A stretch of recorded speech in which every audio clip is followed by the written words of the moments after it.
Well, welcome everybody back to the Basement Binge. This week is kind of an interesting episode. It's an exciting one, though. We watched the movie Contagion, but my name's Harrison. I'm Kelton. And I'm Cade. And I'm Jonathan from Limelight Highlight. Yeah, one of our first guests on the show, so we're excited to have him. We'll give him a little introduction chance later, but we're just going to start with a spoiler wall as always. So, all right, you ready, Cade? I'm ready. Let's do it. All right, Contagion. So, this movie we watched for our kind of quarantine special as we're going through some relevant movies that you guys might possibly be watching as well. Man, this movie was kind of surreal watching it this time. I saw it once before when I was like 12, right when it came out. But man, this time around was kind of nuts. Like, I don't know, the whole movie was set on this weird tone right from the beginning with the soundtrack. Like, it just felt kind of, I don't know, it's really hard. Like, I feel like surreal isn't a good word for it, but it kind of makes it seem as if like there's almost, you're just like spectating. I mean, I'm not part of the movie or anything, but like you're spectating the whole time, and it's just like this creepy, like soft music as you could just see like the disease, you know, do its thing and just kind of like infect a bunch of people. So watching it, I was just like, oh my gosh. And it's actually, I found it way more interesting this time around, obviously, because, you know, the whole coronavirus going around. But it was definitely cool to, like, see things in the movie that have, like, that are happening in, like, real life as well. It kind of made it seem a lot more relatable, but also kind of made it a little more intense. I don't know about you guys, but I was, like, shoot. Like, I'm grateful for, like, how we've been able to handle everything compared to, like, the movie. But I would say this movie isn't for, like, the faint of heart. Like, there's a couple scenes where it's, like, kind of nuts. Kind of threw me the first time I watched it. But if you're bored, stuck at home in quarantine, I would recommend this movie. I mean, it's kind of like if you like serial killer kind of things, if you're interested in that kind of stuff, I don't know. Watching this movie at this time during the coronavirus, I feel like it has that same kind of, like, creepy but, like, entertaining factor. So I would recommend watching it if you are into that kind of stuff. So go check it out. That was like 1 minute and 30 seconds, but... Wait. Oh, frick, my bad. Well, all right. That's my spoiler wall, baby. But it's fine. Right. I'll go next. Okay, so first thing I want to point out, I don't know if any of you have played this game before, but it's I think it's called it's a board game called Pandemic, and my wife and I we got it about I think it's a year ago. We bought the board game, and it's a whole lot of fun. It's super complex and all this stuff. And when I first watched this movie, that's what it felt like in a way. Like, it reminded me of that game and stuff, but also just the music. And the way it all went down, it's like, wow, this is like really, they were pretty realistic in how it all started and how where the virus began and how it spread and everything. At first it was scary, but I'm like, okay. And then my first thought was like, I need to go and find all the flaws and the plot holes that they have so I can feel better about myself. And then I ended up enjoying it more because I've looked more at like the cinematography and things like that. I would recommend this movie to those who just wanted to see Hollywood's take on how a virus would go. But I wouldn't recommend it for everyone. I can see some people might just walk out of this movie because it kind of just creeps them out, just for the circumstances right now. So, go watch Trolls World Tour, and then once you feel better about it, go watch this movie. So that's my spoiler wall. All right. Harrison? Alrighty, okay, so, man, this movie honestly, like, scared me a lot. I'd never seen it before, and I was watching it, and it felt really real. That's the one thing that this movie does super well, is everything's very, very real. It's grounded in reality. It's a sci-fi that's extremely scientific, and, like, even the way that a vaccine and testing is handled, and like the kind of like the politics of it, if you will, it honestly scared me a little bit, but it was good. Like, it's like a positive fear, if that makes sense. Like, I think it's important, especially with everything that's happening with the coronavirus, to have like a proper understanding of things, And not that this movie's like the most factual of what's happening, but it's realistic in that it's similar.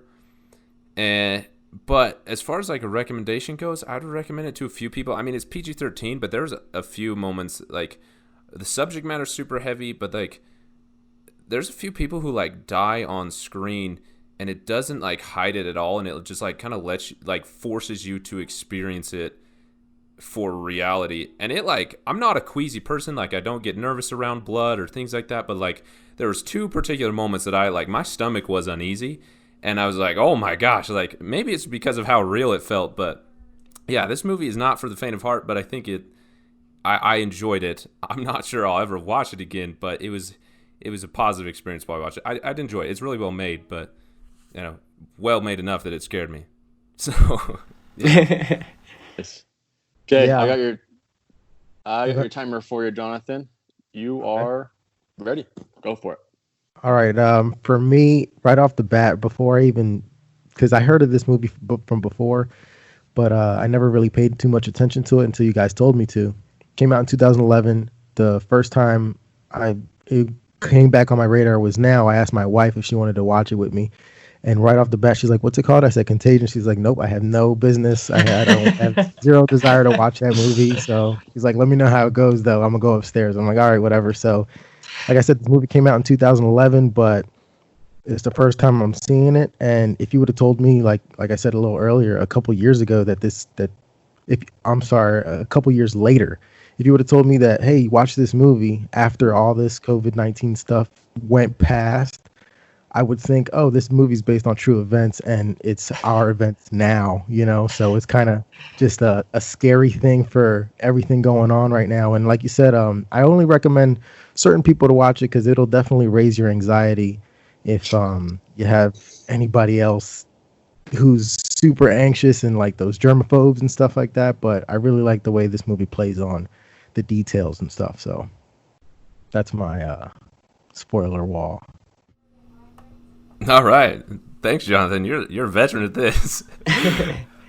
So yeah, thanks everybody for listening to our spoiler wall. We're gonna give Jonathan a chance to introduce himself on his podcast before we go out, because he's got some pretty great things that I think all of us could appreciate with what's going on. So yeah, Jonathan, tell us about yourself. I appreciate that. My name's Jonathan Rosario. I'm the host, producer, and content filler of Limelight Highlight podcast. And the name Limelight Highlight came out for me to just basically say, hey, these are the certain things, people, and organizations that I want to highlight and bring into the limelight that are doing positive things in the world. Because with everything, every time you turn on the news, it's something negative. Somebody was murdered, or some crazy pandemic is going on, especially now.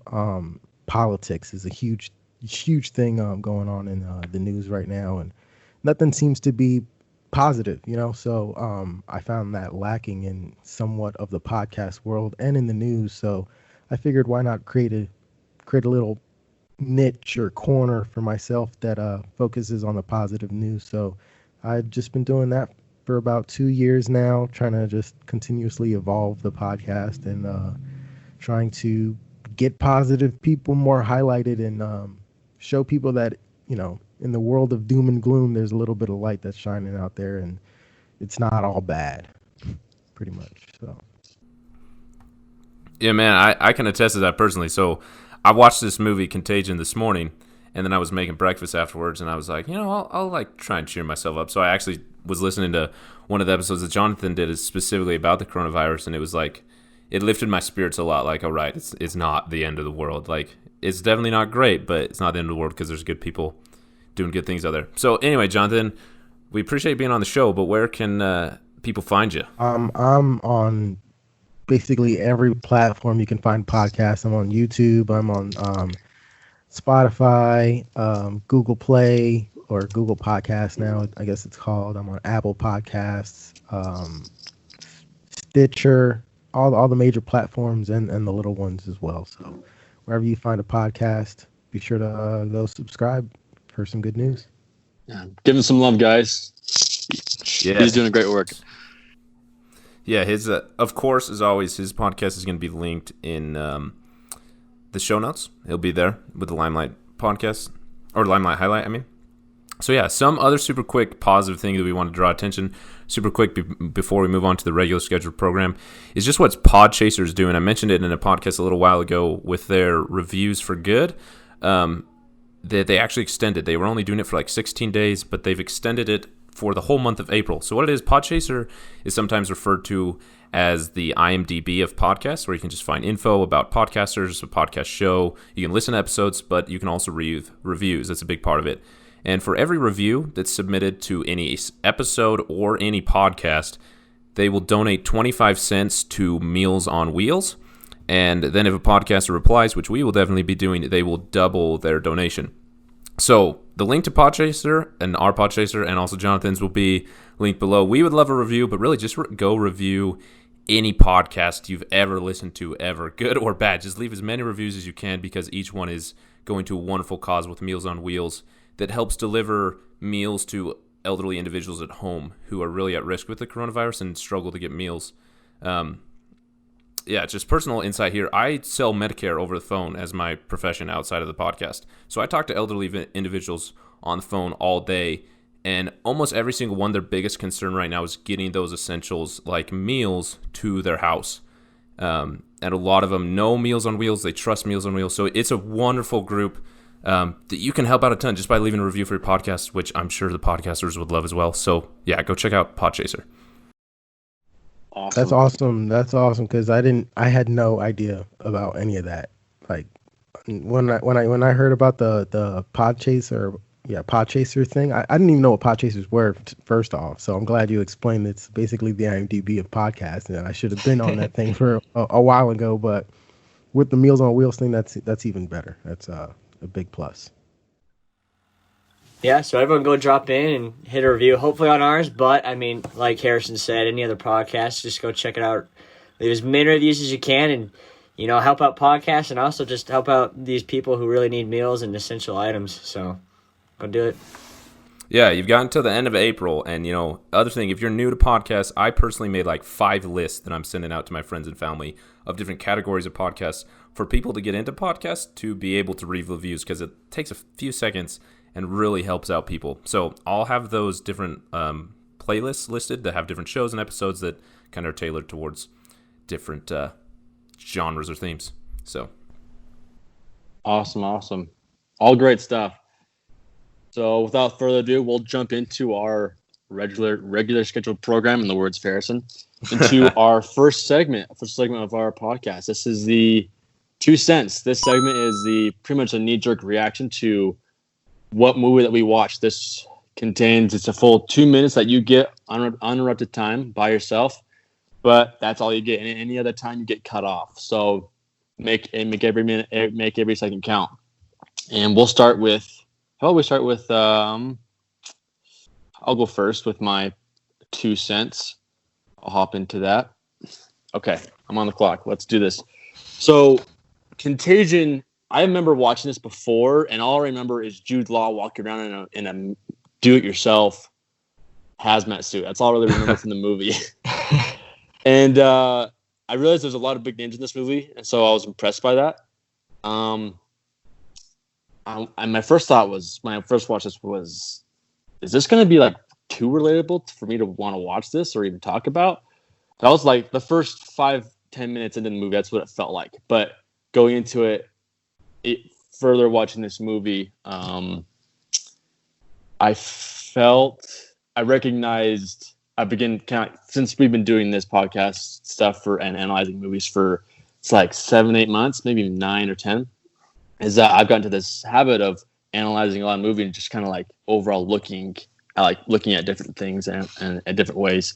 And I noticed that that Hollywood tried to bring forward what it's like to have an infectious disease in the world, but they kind of like skipped the timeline ahead with the disease, so that it's like it spreads so quick, where it's very super dire and it's intense and you want to watch it, rather than like it is right now. It is still a pandemic, but it's very much, it's not like everyone, like you get sick and in 12 seconds you're a goner. So I recognize the difference between realistic and fictional, but I was impressed by the details that they went into it, and because I don't know anything about like pandemics other than like they get you sick, but this movie did really well on cinematography and like bringing your attention to a certain thing or a person or what someone said. I was really impressed by that. I was like, usually that's kind of harder, and they try to be a little more subtle about that. But I'm out of time. All right. Well, I want to go second if you guys don't mind. All right. Let's do this. Okay, guys, elephant in the room here. All right, the scene when the mom like gets her face cut off. Oh my gosh. That like scarred me for life. Right when this movie came out in 2011, I'm watching. I was like, oh, this scene's cool, like a pandemic. Like I'm watching it. You know, she gets sick, she dies. You're just like, okay. And it goes to like this like autopsy thing. We just the noise of this thing like cutting her face off. I was like, oh, okay, I'm out. I like skipped forward. I hated that scene, and like and that's what makes this movie so very interesting is that it draws your attention to things, maybe the uncomfortable parts of what a pandemic would bring, like to perspective, and as you see like the world kind of turned to anarchy as you see people fighting just to get like a certain drug, just to get a meal, like breaking into homes, just anything just to like survive. And so it that's what I think makes it so hard to watch, especially now. Is like you see, like, oh crap, like what if people just lose their minds, go nuts, and just start doing this crap? But it also makes me appreciate like healthcare officials, like governmental officials, everyone just doing their part to like help control and like stabilize everything. So like shout out to them, you know. But man, this movie, it was like I don't think I would have watched this ever again just because of that one scene. But for this podcast, I thought it was very interesting to do it right now because it's actually like trending on like like Contagion. That was another one that was like trending and stuff like that. But yeah, I thought this movie was really cool just for the fact that even though all this crazy stuff was happening, there was still awesome, genuine moments of like human kindness and like care. As you see, as the one lady who was sent in to investigate the diseases, she ends up like dying and she's on the like deathbed. There's like someone else sick next to her and he's really cold and she's like offering to give her jacket and like blanket. So even though it was all crazy, there were still awesome moments of kindness in the movie that really like made it okay, and just realized that humans aren't total trash. And so that made it I still like enjoyable to watch. So all right, who's next? All right, I'll go next. So yeah, similar thing. The scene that Kellen mentioned, where the head gets cut open, that was the second scene that made me queasy. But the first one is when Gwyneth Paltrow's character, the mom, when she dies, and Matt Damon, the dad, just has to like sit there and watch his wife foam at the mouth and have his seizure and like die in front of him while he's helpless, like, and his kid's standing right there. Oh, like, I don't have any kids, but I'm married, and that was really like traumatizing for me. Like I felt so powerless. I wanted something positive to happen, and then like that powerless feeling just carries throughout the whole movie, which is probably a feeling that a lot of us are feeling right now, like powerless to what's happening in the world.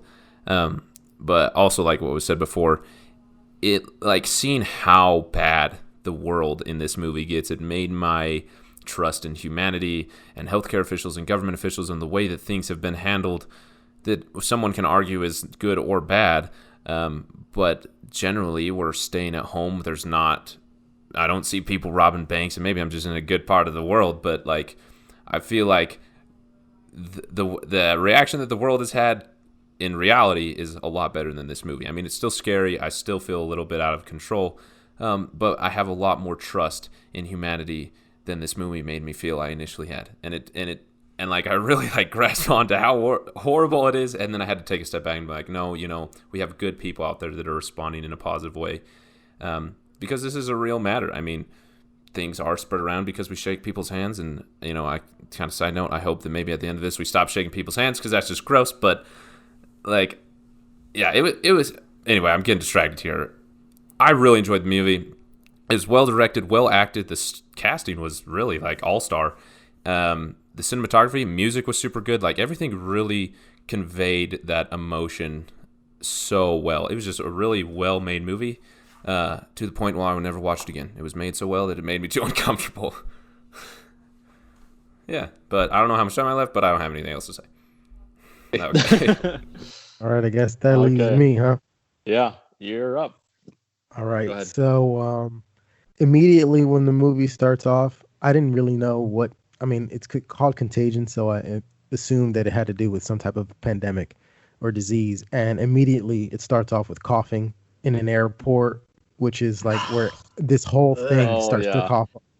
Starts off with. And I seen a meme the other day on the internet, and it says coughing is like the new N-word. So like people are looking at this, look at you outside coughing, and we're like, whoa, what are you doing? And then they go right down to like the peanuts that she was eating after she coughed. And then they take her card, and then she's, typing in the thing, and then they go to the wet markets, and then they go right into conspiracies that are mentioned online. And it's crazy how accurate it was in comparison to what's going on right now. I think for me, the beginning of the movie was very eerie in how similar our situation is compared to that movie.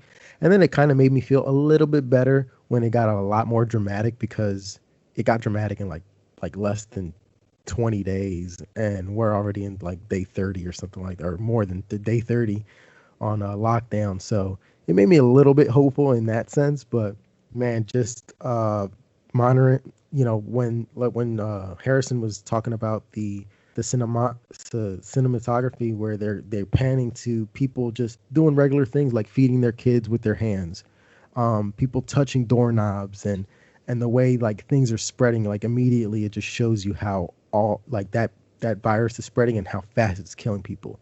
And then you're thinking about the first thing they started talking about in on the news is like, hey, don't touch your face, wash your hands in the real world. And that's immediately what they start showing and talking about in the actual movie itself. So it's just such a close reflection of what's going on. And I think that's what makes this movie so much, so scary in a sense for certain people. So that's my 2 cents.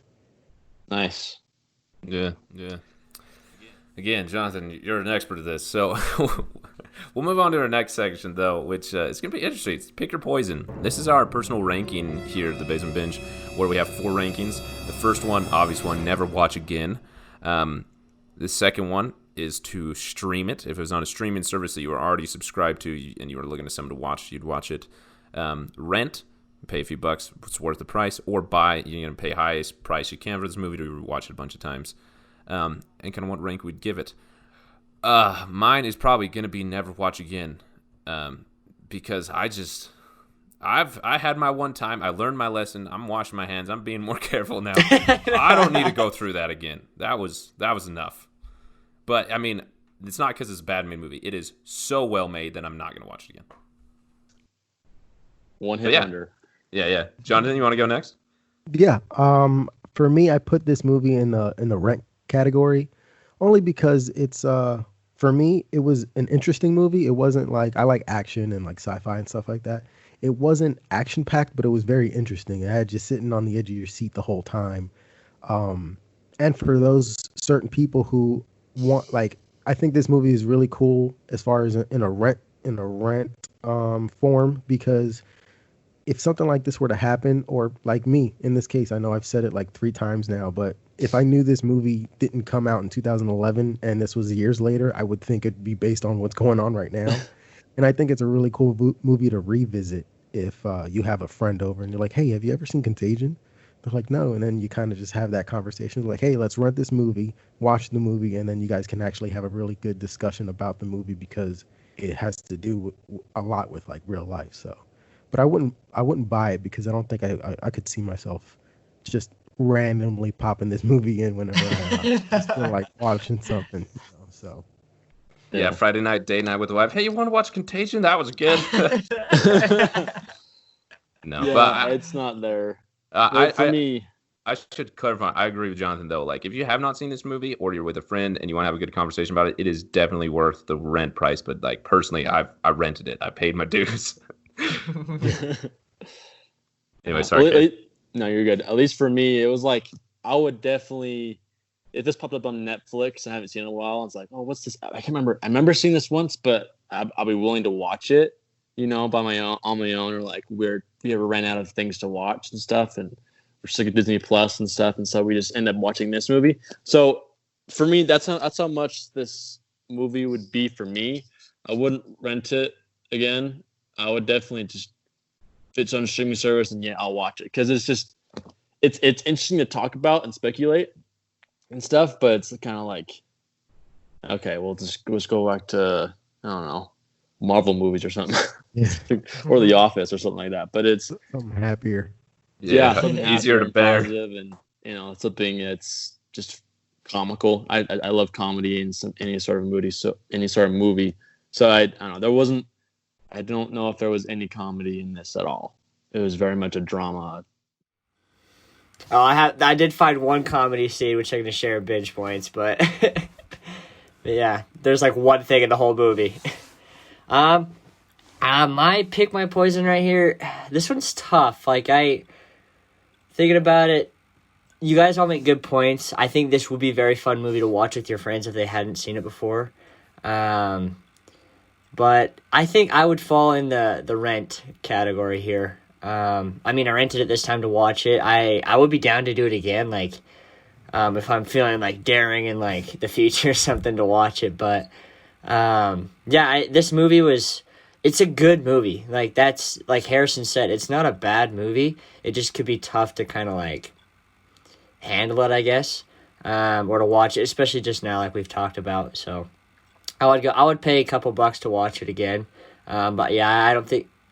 I mean, if someone was, yeah, I would just say I wouldn't buy it, but I would definitely rent it. So, kind of a little bit spread across the board in our rankings there, or pick your poison, but kind of general. I think we have a good feel for the movie now. But that moves us into our next segment, which is our binge points. This is when we talk about Easter eggs or just cool things we noticed in the movie and we want to share. So I actually have a couple. I want to start off. Like I told Kate, there was one line that I totally related to that's pretty funny. It's when, I'm terrible at names, but it's like when the head dude of, I think it's the CDC, and he's talking to that agent he sent out into the field, and he's all like, hey, so like when was the last time you ate something that wasn't from a vending machine? And she's all like, Taco Bell? I totally related to that. I was like, okay, first off, Taco Bell's the bomb, and just like, yeah, I don't know. I just think that's like a super realistic thing too as well. If you're like out like crate, because you see as soon as she lands like in the plane, she's like, I think their assistant or that guy who's with her is like, hey, do you want to like go to your hotel or whatever? She's like, oh, let's just start working right now. Where's the office? Like, let's get this, because that's kind of what you have to do. Like the first responders, you got to get everything under control. And when she finds out there's like a guy who is sick, the guy that had an affair with Gwyneth Paltrow, that actor, and like he's like, okay, get off the bus, we're coming right to you, like do not talk to anyone, like avoid everything. So I feel like that's pretty dang realistic, but I just thought that one line about Taco Bell was like super relatable, so I like that. Behind the scenes into the podcast and Taco Bell, we used to meet at Cade's house to record it. Now we're doing it over Skype, but every single time Kelton would probably have Taco Bell or Wendy's, but dude, those nachos are bomb. Those are two A1 fast food joints for sure. They really are. Oh yeah. Okay, I just want to point out, like at the very end where the movie finally explains how it all started, how it came from a freaking bat. I remember I was at home and I just saw that. I'm like, are you kidding me? Yeah, you see the chef, like he's messing with the pig, and then he's about to go out and he just like wipes his hand on his apron and just goes out. You're like, you fool, dude! Like, what are you doing, man? It's like, oh my gosh. see, and like the thing. Yeah. The thing is, if they would have showed that at the beginning of the movie, I would have noticed it. But at the end, I was like, he didn't wash his hands. That murderer, like.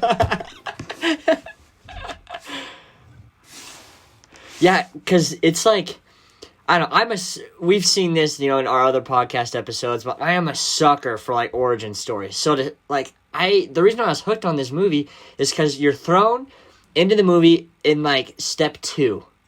And so as we see like the virus go out, like we just instantly know that this woman is sick, but we have no idea how she got it. And we already have like the context. It's about a movie about a pandemic, but to see it spread out, and then the last 5 minutes of the movie, it rewinds all the way back, and you see like where this one bat, and then it eats this piece of food and it drops, and then a pig eats it, and then that gets like killed, and then it's getting, you know, in a restaurant and stuff like that. So I just think that's really cool how they like go back and explain everything. And you can connect all the dots from like how the virus started with this one woman, and then it spread out to like different countries and how they interacted with everyone. So that was, I liked the whole idea of just that origin, going back and connecting all the dots. Agreed. I'll share my Easter egg. I feel like, or what is it? Binge point? Binge points. Yeah. So. Sorry, I'm still new. But I felt like what I really enjoyed about certain scenes in this movie was like when they mentioned, feels like the, what is it? When they mentioned certain facts, like the 1% of the world's population died from Spanish flu, like they threw that in there. Or when he talks about why people shook their hands with the right hand to show that, you know, they're not carrying a weapon. Things like that. Like, I like those little interesting facts. Once again, you know, it's kind of one of those things that I really enjoy.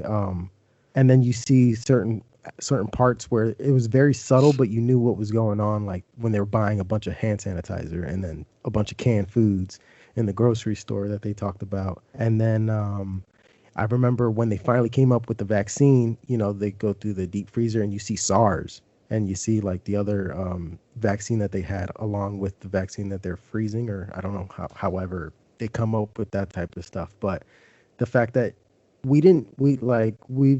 I guess our generation never really, we've dealt with SARS, but it wasn't as bad as what we have going on right now, which once again just makes it feel so much more real. And this is right back to 2011. This came out, and the dad is making up a little prom for his daughter in the house, and we got kids now who aren't going to be able to graduate high school or actually at least walk down the aisle, you know, in the traditional sense. So I think those are those binge points that I really liked, how it just is such a close reflection of everything going on. Yeah. Yeah, I had another binge point. I had a friend watch this, like, coincidence, at the same time, right after I watched this a couple days ago. But we had talked about it, and we noticed how it explained the disease itself. Like when the agent who's in the field trying to figure out this disease and where it came from, they talk about what R0 is and how a virus, it basically breaks down how fast the virus spreads. And it's crazy to compare the numbers of the virus and Contagion compared to COVID-19. And it makes me like, obviously, like COVID-19, it has affected a lot of people, and a lot of people have passed away, sadly. So, respect to all those who have been affected by this. But it does make me grateful it is not on such a large scale like in this movie. Because I think in the movie, if I remember right, it has like an R0 of 4. And I think Corona, or like COVID-19, I think, if I remember right, it's like 1.5. And you kind of realize how insane this disease is. And it has like a mortality rate of like 33% or 30% or something like that. And like COVID-19, I think it's around like 5% or so. But it just makes you realize like how insane this was and how you had to act so fast. Like literally a week or a month more of like testing and trying to find a vaccine could kill like thousands and like tens of thousands of people. And just because it spread so fast and there was like pretty much no cure, nothing that could be done. So yeah, it was insane. But I did think it was cool that they did go into like detail explaining like how the virus was, like kind of like the statistics of the virus. Yeah, it also showed me like how crucial and like how successful social distancing can be if done properly. Like, imagine how different this would have been if people would have responded better and more quickly to social distancing, which made me have a lot more respect in what everybody's been doing now. But the one binge point I had is just the way that Matt Damon reacts to his wife dying. I just felt like it was so realistic and like really heartbreaking to see like, well, can I go talk to her? And like, that was the only one. And I feel like that was so relatable with what's been happening. Like, I mean, I've been very blessed that no one like immediately close to me has been affected by the coronavirus, but like my cousin's father-in-law has been sick with the virus and he's starting to recover.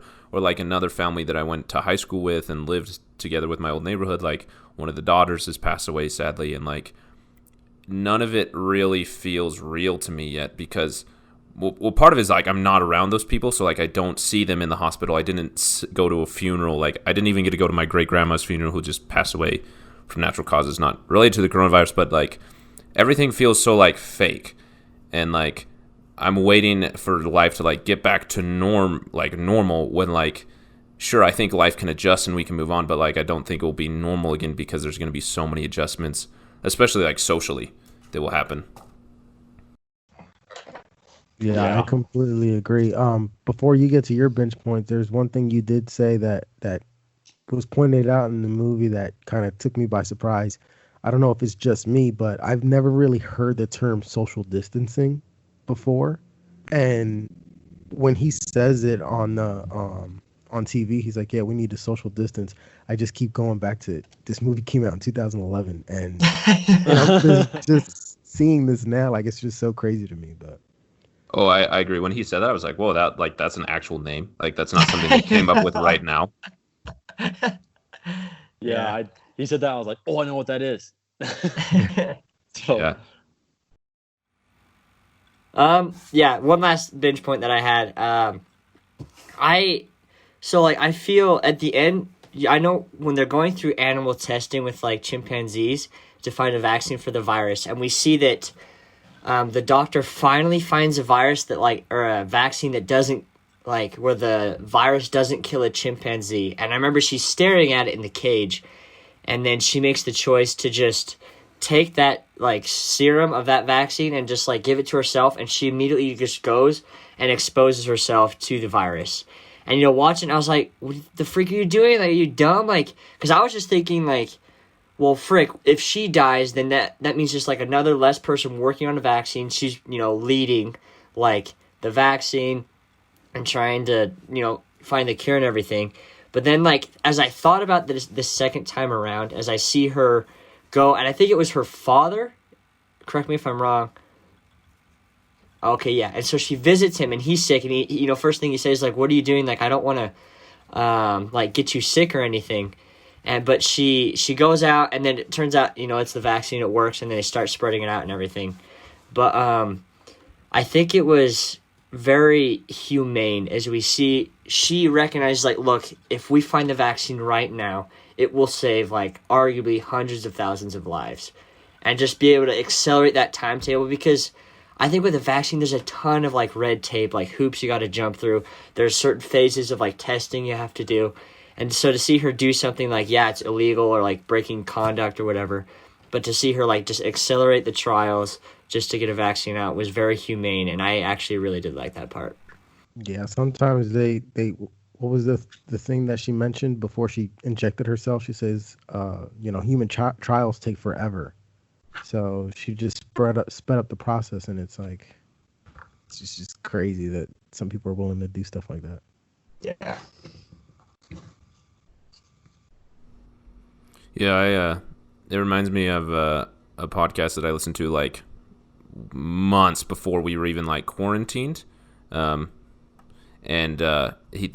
they had a doctor on who was saying yeah, even if we come up with a vaccine, it's going to take months and months to get this all approved. And I was like, are you kidding me? So it was people are brave, and it made me have a lot more appreciation for everybody involved in the process of finding a vaccine, and health workers who are just caring for people with respirators at the hospital. I'm just so grateful that we have so many selfless people who are helping us out to overcome this. So thank you to all of you. Yeah. Yeah, big shout out to those people. Freaking troopers. But I don't have any other bench points. I don't really have that many. Yeah, I'm good to go. I don't got any. Well, All right, that takes us to our next segment, is least and likes. This is pick our least favorite scenes and our favorite scenes, and we compare and see if sometimes we get the same one, sometimes we don't. Let's get to it. I think we might all have the same least favorite scene. Can we all agree on that? I don't know which one's yours. What's her where her scalp gets cut and lifted off, and you literally see her scalp. That was no bueno. Yeah, that, and it lingered. Really good filmmaking that they just kept it, did not cut, and I was like, come on, just. I almost hit the skip ahead 10 seconds, but I was like, ugh. Probably wouldn't even been enough time. It felt so long. Yeah. Yeah, I think this movie has a lot of least favorite scenes.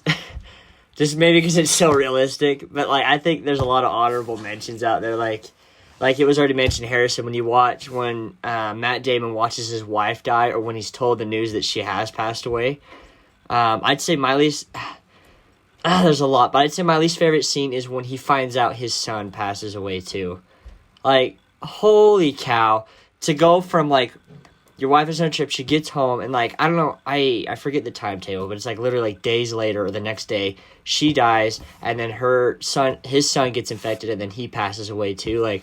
Wow, I cannot understand what he must be going through, and it's my least favorite scene just because even though I haven't gone through something like that, I know that would be so hard, and that I would struggle a lot if I was going through something like that. So that would be my least favorite scene.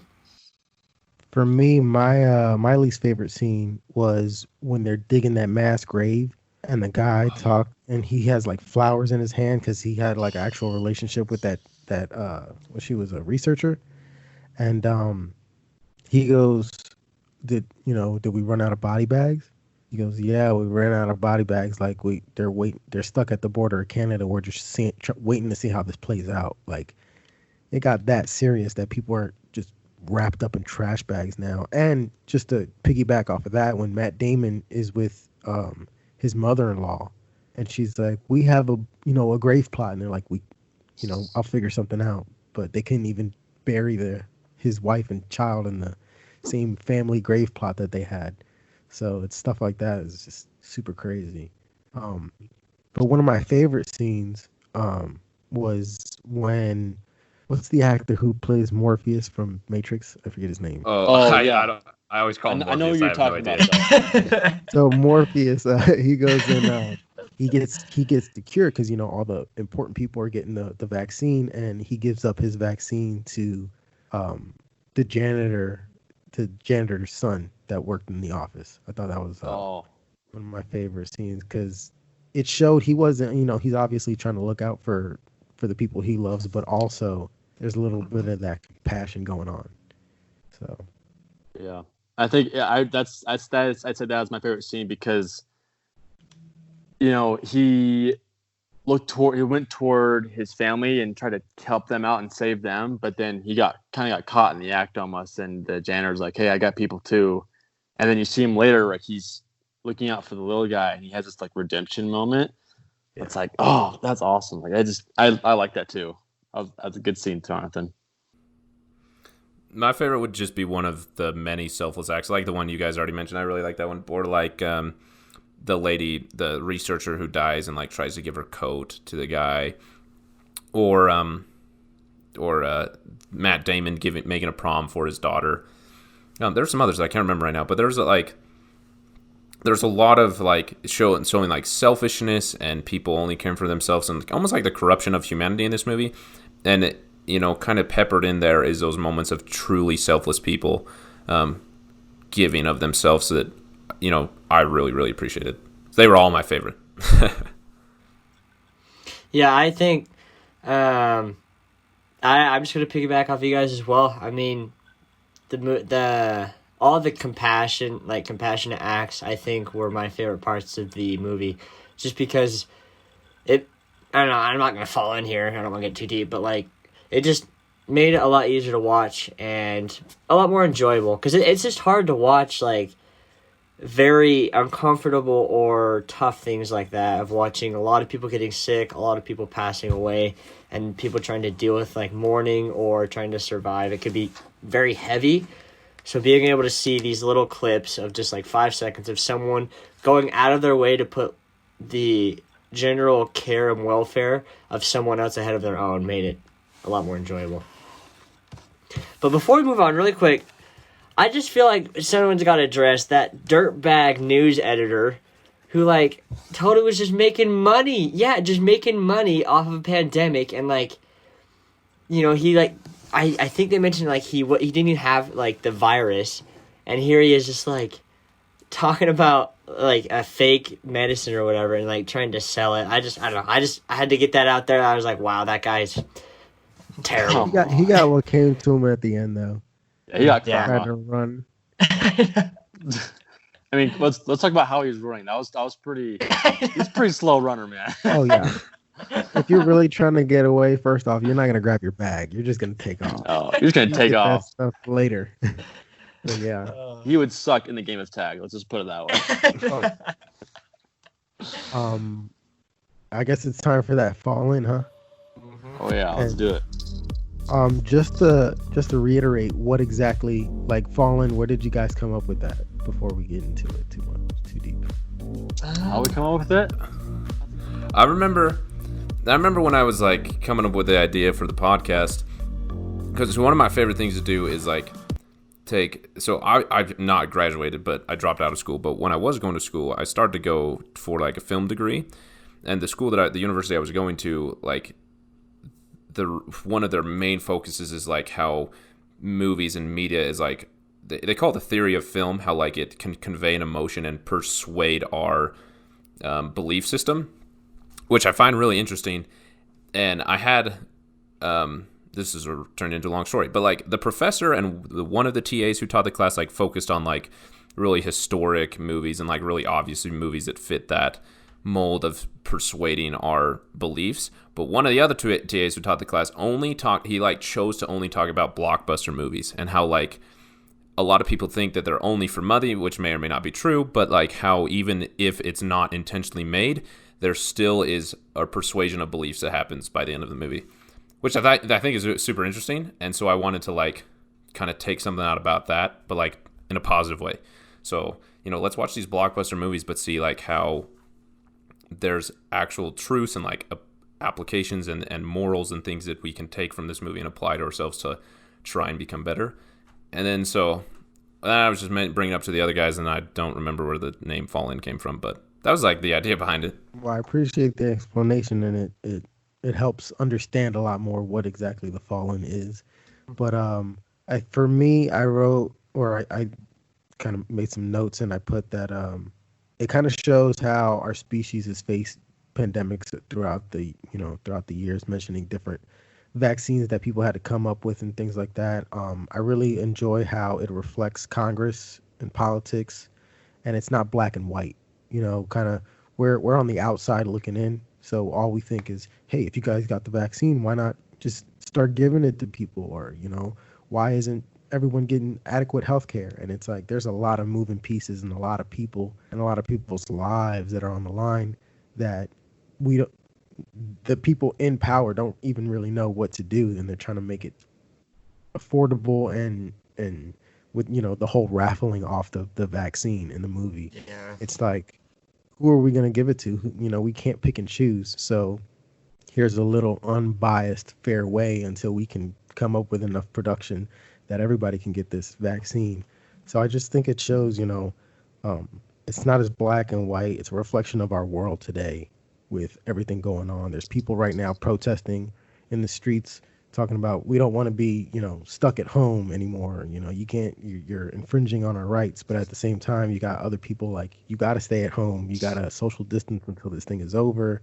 It's just, it comes at all different aspects and viewpoints in life and, you know, reflecting what's going on today. But I really like the fact that there were people in the movie, you know, as much doom and gloom as we said before with the riots and looting. People are really sacrificing themselves, putting others before themselves and trying to get them either the vaccine or some type of help. And all of that is just, it's a very real reflection of what's going on today. Yeah, and I think that.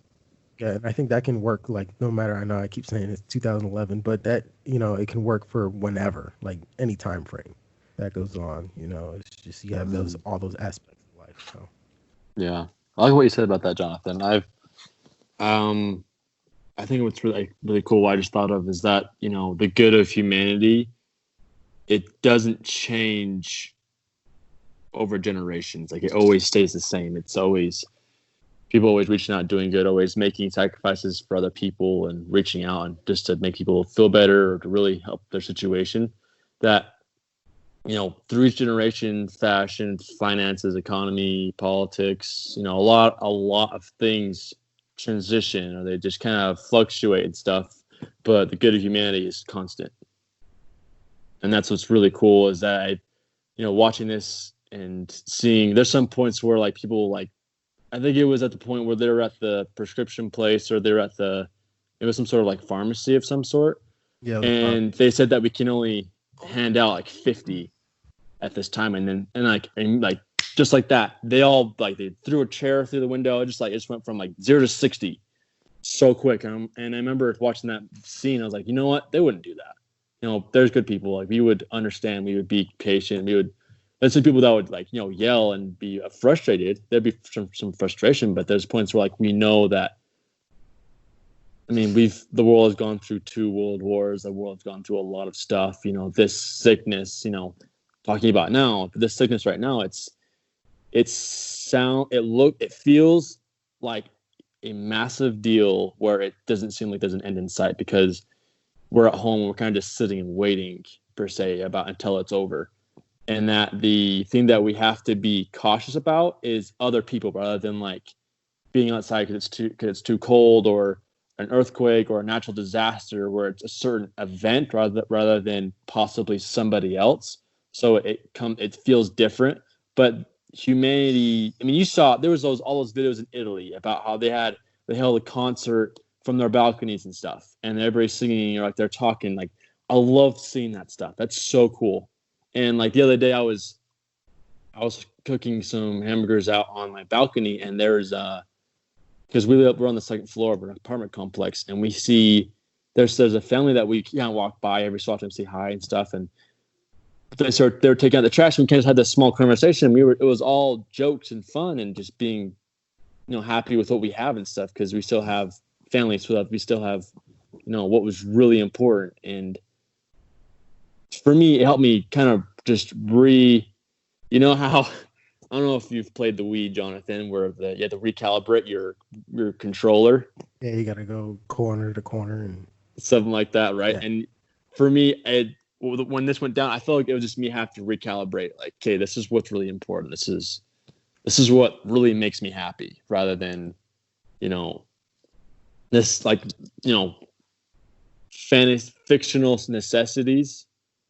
It's just, this whole event of us being inside, being quarantined, helped me see what really makes me happy, and that I still have it, and it feels really good, honestly. Yeah, it's almost like you got so much time on your hands. You have nothing else but self-reflection to think about. And, that old saying, you don't know what you miss until it's gone. And we can't do anything. So you're like, damn, I didn't realize how much I really appreciated going out with my friends, or, getting a drink somewhere. So stuff like that. Oh, yeah, totally. I think summarizing off what you guys are saying is that I learned the same from this as well. This movie is like self-resiliency and our ability to, amidst of whatever we're going through, that we could still have a positive attitude and be grateful for what we do have, but also just kind of look forward with hope and just make the best of what we have and to just keep moving forward. And if this lasts for a couple months, we'll still do it with a smile on our face, or just trying our best to help other people so that no one else suffers more than they have to. Yeah. I don't really have anything to be on to say what you guys do. I mean, you kind of covered it all, but I just wanted to spend like my time in Fallen to talk about like what each one of us can do to help with everything that's happening with the coronavirus, and also like give Jonathan a chance, as he's our positive news expert, to like share some of the positive things that people are doing, whether it's like on a community level or whatever. But there's just like a few simple things that we can all do from our home to help. I already mentioned Podchaser. Whether you review our show or not, I would just go on there and review as many podcasts as you can, because Like, really, it's something that I care so personally about because of how frequently I talk to these elderly people over the phone all the time. And I can't believe how many have mentioned like the need for Meals on Wheels and asking if Medicare can provide it and those types of things. So it's something that people are in need of, and you can contribute just by taking a few seconds and typing up a review on Podchaser. So go check that out, of course. The other thing is to, of course, help us flatten the curve by staying home, washing your hands, don't touch your face, those types of things that everybody's saying.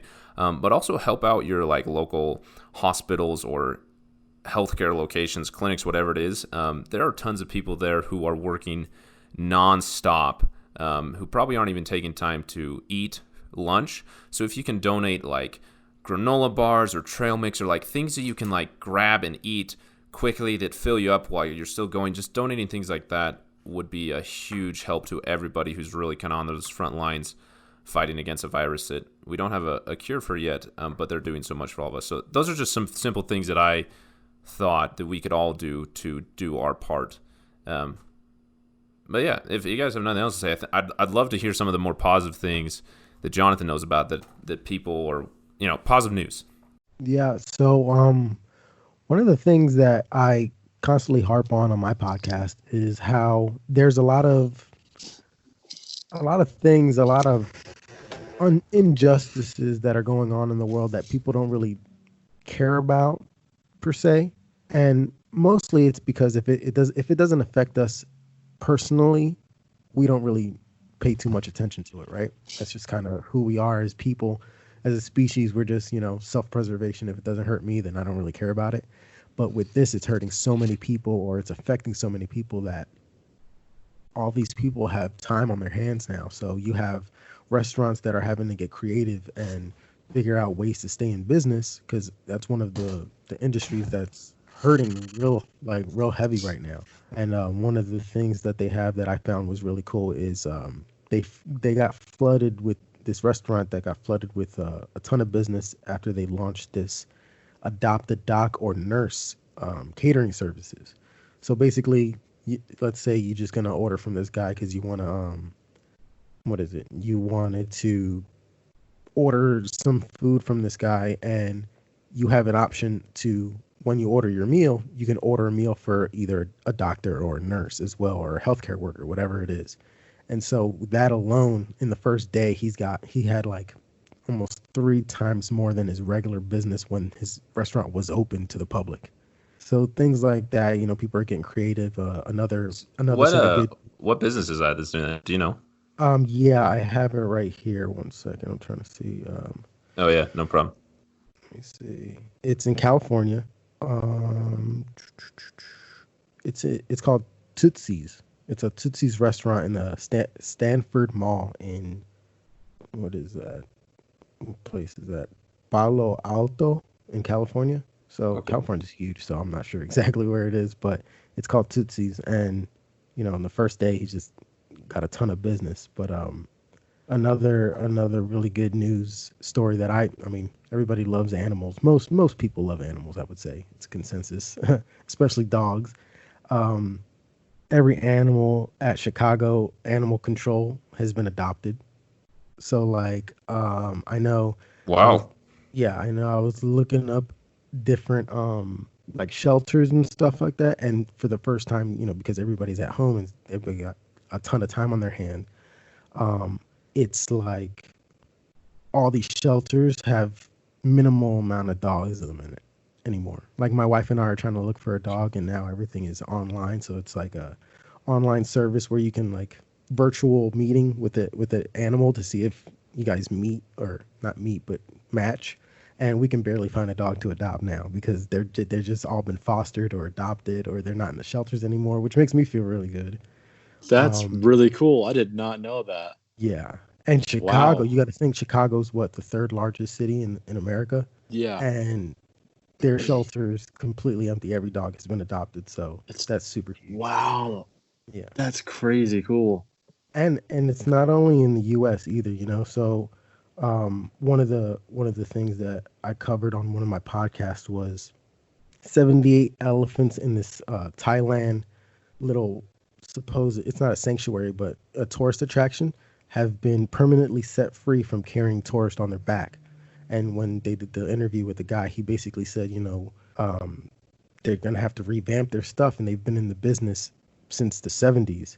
And people, the first thing people like to do when they go to Thailand is, I mean, I've been to Thailand, so people love riding elephants in Thailand. They like feeding the elephants, and if we're being honest, they're not in the best living conditions in Thailand because they have a little bit of room to roam and they're carrying people all, every single day. And this business is just like, listen, we're going to make it more humane. We're going to make it more of a learning experience for people who want to come, and they can feed the animals, and these animals won't ever have to carry people anymore. So it's good news like that. It's like they're going to have to revamp, and they're going to have to change things and find a little more compassion, and it's all for the better and like better quality of life for these animals, especially elephants. Everybody loves That's elephants. so cool. Yeah. That's awesome. That's really cool because my sister-in-law, she works at the Hogle Zoo, and she's really passionate about just animals and being taken care of them. That's awesome news. Yeah. It's really cool because she's actually been to I think it's Cambodia, I think. Don't quote me on that. And she's actually been out there to help elephants out and stuff. That's awesome. That's great news. That's sweet news. She'd probably really enjoy the fact that after 13 years, with the social distancing, giant pandas are finally mating because the zoos are real peaceful and there's not a lot of people there. Giant pandas are finally mating now? Yeah, mating. They're not, because, a lot of times they had to do like the artificial insemination and all that stuff. So they're actually mating because they're not worried about everybody looking at them and all that type of stuff. So there's a lot of good news out there, and it's really hard to find when all the news coverage is about just how many people died today, how many people got infected today, what Congress is doing, or why we haven't done this, and why are borders opening and the economy is failing. And it's like, yeah, those are all bad things that are out of our control right now, but sometimes you got to highlight some of the positives. So I thought I like that. That's awesome, man.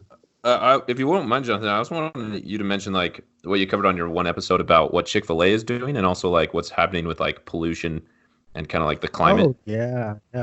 So Chick-fil-A, one of the branches in Chick-fil-A, they had served over, correct me if I'm wrong, like 500 meals or something like that, to just for free to staff at the hospitals. They just went up and they were like, hey, here, and they fed everybody free lunch and stuff like that. And there's plenty of there's a website, I forget what it's called, but it's a list that you can go on. I'm gonna get it for you right now. And that list has a list of restaurants. So it's not only like mom and pop shops, but like actual food chains that are doing things for this virus for all types of healthcare workers and some people, like even, you love Taco Bell, right?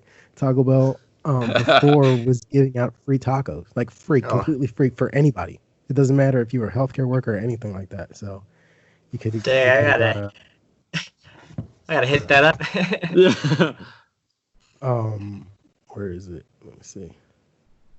It's called Thrillist, and it's food care. So they have like White Castle was getting a free meal. Starbucks was giving healthcare workers free hot coffee or cold brew coffees. Krispy Kreme was giving free donuts, and to first responders, they give free dozen donuts so they can give to their families and stuff like that. Some of the more popular chains like Circle K, they were giving free coffee and tea and Polar Pops. Steak and Shake. I don't know if you guys have a Steak and Shake around you, but they were giving out free orders of fries.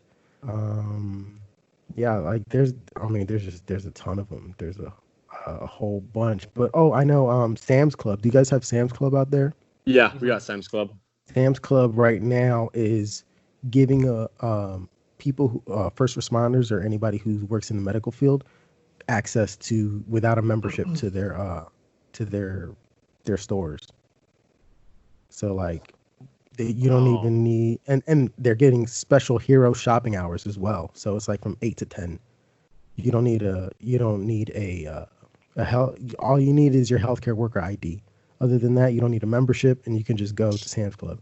Costco, I don't know if there's Costco's out there as well, but if you have a first responders card or some type of identification that says you're in the health industry, you get front of the line privileges as well. So That's awesome. Yeah, there's news like that I think needs to be covered a little more because if anybody needs it right now, it's definitely those people working on the front lines. Oh yeah. It's also just like it's so uplifting to like hear positive things happening. So I appreciate you sharing that with just Jonathan. But to all of our listeners, if you want to, feel as uplifted as I did as he just shared that, go subscribe to the Limelight Highlight wherever you listen to podcasts. But yeah, he digs this all up and finds it. It is really like just a positive thing to listen to. I appreciate the shout out, guys. I appreciate you guys for having me on. This was really fun. I really like the setup, the segments, all that stuff. Sharing your thoughts on the movie, especially this type of movie. So oh yeah, I really appreciate. This has been awesome. This has been a real treat. Yeah, glad to have you, man. Thanks for the opportunity. Yeah. So this has been the Contagion episode, which has been very interesting, very timely. But we're glad to have Jonathan with us as well. He's had a lot of great things to share, and definitely an expert at this. So, we're go subscribe to him. All of the things that we've talked about, including the links and different restaurants and ways that you can contribute that he mentioned, all of that's going to be in the show notes. So yeah, thanks everybody for listening. Yeah, thanks for having me again. Yeah, you're welcome. But ciao. What to do, baby? Take care, What's up, guys. dogs? Thanks. Later.